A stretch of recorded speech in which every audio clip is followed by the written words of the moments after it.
ځوانه که دا درې عملونه یا عادتونه تا په خپل ژوند کې لرل چې زه یې اوس درته وایم، خدا ورستی چې فیلسوف د زمانې شي او ښکر دې پورته په اسمان ولګي چې ته به د کامیابي مخ ونه وینې. هغه درې عادتونه څه شی دي؟ قمار یا جواري کول، دوهم نشې د چرسو نه نیولې تر شرابو پوډرو تر دې شیانو پورې، او دریم عیاشي کول او کار نه کول. چې پلار د ملټي میلیاردر وي، نیکونه د ملټي میلیاردر وي او د هغې ټول جایداد درته پاتې وي، هغه به ته وروره په سیند باندې لاهو کوي. قسم په خدای چې د خولې نه دې اور والوځي چې ته به کامیاب نشي. ولې دا درې کارونه دا په ګرنټي سره سړی تباه کوي، سړی سپکوي، سړی خوار و زار کوي او سړی تباهي ته رسوي.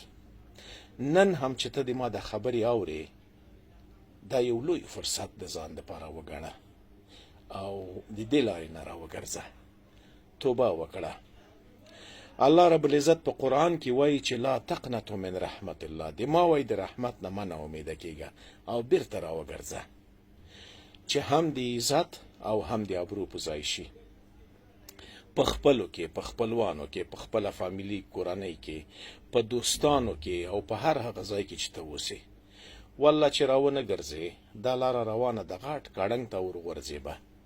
دا مهمه نه ده چې ته په افغانستان یا پاکستان کې، اروپا نه چې په مریخ کې هم وي تباه کېږي او د دې تباهي یوازینی مسؤول ته په خپله یې.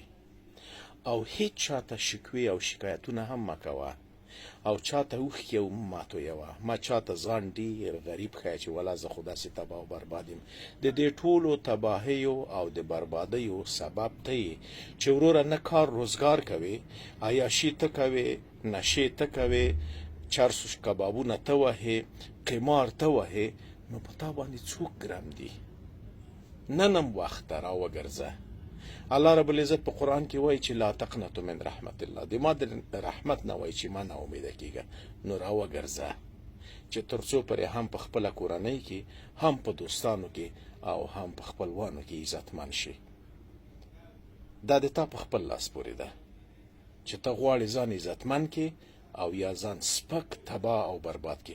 او خدای مه کړه داسې ورځ به بیا راورسېږي چې حتی د اسلام د دین نه به دې ځان ایستلی وي او ته بله خبر هم نه وي. ښې شپې، ښه ژوند او د لا بریالیتوبونو په هیله باندې.